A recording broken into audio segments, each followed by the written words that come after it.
جو ان کی فوج میں داخل تھے امیر المومنین حضرت ابوبکر کی خدمت میں اس پیغام کے ساتھ بھیجا کہ اگر حکم ہو تو میں اس لشکر کو آپ کے پاس واپس لے آؤں، کیونکہ اسلام کی ساری جمعیت اور قوم کے تمام اکابر میرے لشکر میں شریک ہیں، اس لیے مجھے خلیفہ رسالت حرب رسول اللہ اور مسلمانان مدینہ کی طرف سے بڑا کھٹکا ہے کہ مبادا مشرک حملہ آور ہو کر انہیں تباہ و برباد نہ کر دیں۔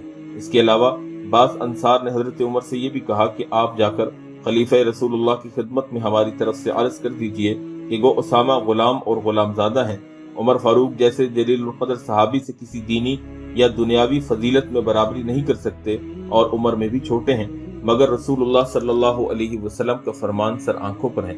تاہم اتنی مہربانی فرمائی جائے کہ کسی ایسے شخص کو لشکر کا امیر مقرر کیا جائے جو اسامہ سے عمر میں بڑا ہو۔ حضرت عمر رضی اللہ تعالیٰ عنہ نے اس کے جواب میں فرمایا کہ عمر کی کیا مجال ہے کہ جس شخص کو رسول اللہ صلی اللہ علیہ وسلم نے لشکر کا سردار تجویز فرمایا ہو اس کے حکم اور اطاعت سے ذرا بھی سرتابی کرے اور اس کی جگہ کسی اور شخص کا امیر بنایا جانا گوارا کرے۔ بہرحال حضرت عمر رضی اللہ تعالیٰ عنہ اسامہ کے حکم سے امیر المومنین ابوبکر رضی اللہ تعالیٰ عنہ کے پاس گئے اور ان کا پیغام پہنچا دیا۔ خلیفہ رسول اللہ صلی اللہ علیہ وسلم نے فرمایا کہ اگر مجھے اس بات کا بھی خوف ہو کہ جیسے اسامہ کی روانگی کے باعث مجھے بھیڑیے اور شیر پھاڑ کھائیں گے، تب بھی میں اسامہ کو ضرور روانہ کروں گا، اور گو میرے پاس یہاں تک کہ ایک آدمی بھی نہ رہ جائے مگر میں سرکار دو عالم صلی اللہ علیہ وسلم کے فیصلہ کو کبھی مسترد نہ کروں گا۔ پھر جناب عمر رضی اللہ تعالیٰ عنہ نے عرض کیا کہ انصار کی یہ خواہش ہے کہ آپ کسی ایسے شخص کو امیر لشکر مقرر فرمائیں جو اسامہ سے عمر میں بڑا ہو۔ یہ سن کر حضرت امیر المومنین ناخوش ہوئے اور فرمایا کہ حضور صلی اللہ علیہ وسلم نے تو اسامہ کو لشکر کا سردار بنا دیا تھا، مگر افسوس تم لوگ چاہتے ہو کہ میں انہیں معزول کر دوں۔ بخدا یہ کبھی نہیں ہو سکتا۔ یہ تھا حضرت امیر المومنین صدیق اکبر رضی اللہ تعالیٰ عنہ کا بے نظیر استقلال اور رسول اللہ صلی اللہ علیہ وسلم کی محبت کا جذبہ کہ سارا عرب دشمن ہے اور ہر وقت دارالخلافہ پر حملوں اور یورشوں کا کھٹکا ہے، مگر آپ کی جبین استقلال پر شکن تک نہیں پڑی اور آپ کو اس بات پر برابر اصرار ہے کہ رسول اللہ صلی اللہ علیہ وسلم کی مرضی مبارک بہرحال اس کا احترام کیا جائے گا۔ یہی وہ صفات تھیں جن کی بدولت حضرت ابوبکر صدیق رضی اللہ تعالیٰ عنہ افضل البشر بعد الانبیاء کہلائے۔ اب امیر المومنین ابوبکر صدیق رضی اللہ تعالیٰ عنہ مدینہ سے نکل کر لشکرگاہ تشریف لے گئے اور اسامہ کی مشایعت یعنی ان کے ساتھ چلنا شروع کیا۔ اس وقت حالت یہ تھی کہ خلیفہ رسول تو پیدل جا رہے تھے اور اسامہ سوار تھے۔ حضرت اسامہ نے عرض کیا کہ اے اللہ کے رسول کے خلیفہ، یا تو آپ بھی سوار ہو جائیے ورنہ مجھے اجازت دیجیے کہ گھوڑے سے نیچے اتر پڑوں۔ حضرت ابوبکر نے فرمایا اس کی ضرورت نہیں، بلکہ اس میں تو میرا سراسر نفع ہے کہ ایک ساتھ کے لیے اپنے قدموں کو فی سبیل اللہ گرد آلود کروں۔ جب امیر المومنین لوٹنے لگے تو حضرت اسامہ سے فرمایا کہ اگر تمہارے نزدیک نامناسب نہ ہو تو عمر کو میری رفاقت اور اعانت کے لیے میرے پاس چھوڑ جاؤ۔ حضرت اسامہ نے انہیں بخوشی اجازت دے دی۔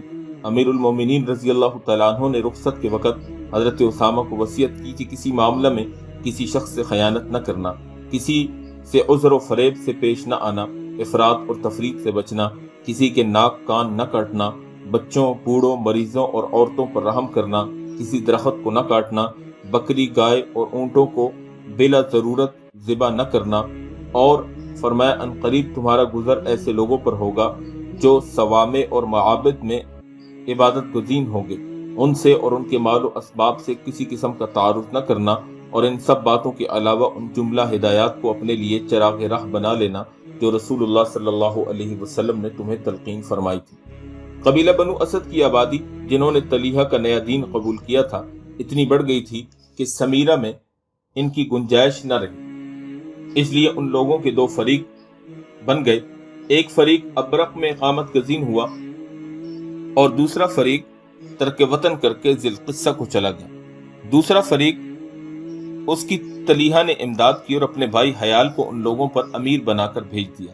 حیال ان لوگوں کا بھی حاکم تجویز ہوا جو قبائل وعل، لیس اور مزلت سے تعلق رکھتے تھے۔ حضرت اسامہ کی روانگی کے بعد جب اشرار اور مرتدین کو معلوم ہوا کہ مدینہ میں خلیفہ کے پاس کوئی جمعیت حفظ و دفاع کے لیے باقی نہیں رہی تو ان کی رگ شر میں فساد اور جنبش پیدا ہوئی اور غطفان کا ایک وفد اور حیال کا قاصد دارالخلافہ مدینہ کو آئے۔ ان کی سفارت سے حقیقی مقاصد دو تھے، ایک تو امیر المومنین کا آئندہ کا طرز عمل معلوم کرنا، اور دوسرا اپنی آنکھوں سے یہ دیکھنا کہ دارالخلافہ میں مسلمانوں کی جمعیت کس قدر ہے۔ نبی کریم صلی اللہ علیہ وسلم کے وصال کے بعد جو شر اور فساد اور فتنے کی اکٹھا ٹوپ اندھیرے مسلمانوں پر چھائے اور فتنہ اور فساد کی آندیاں چلی، ان میں طلیحہ اسدی کا فتنہ بھی ایک بہت بڑا فتنہ تھا، جس کا پہلا حصہ آپ کے سامنے ہم نے بیان کیا۔ اس کا دوسرا حصہ بھی جلد آپ کے سامنے بیان ہوگا۔ اللہ تعالیٰ جل شانہ ہمیں نبی کریم صلی اللہ علیہ وسلم کے صحابہ جیسا استقلال اور ایمان پر اور اسلام پر استقامت نصیب فرمائے۔ وآخر دعوانا ان الحمد للہ رب العالمین۔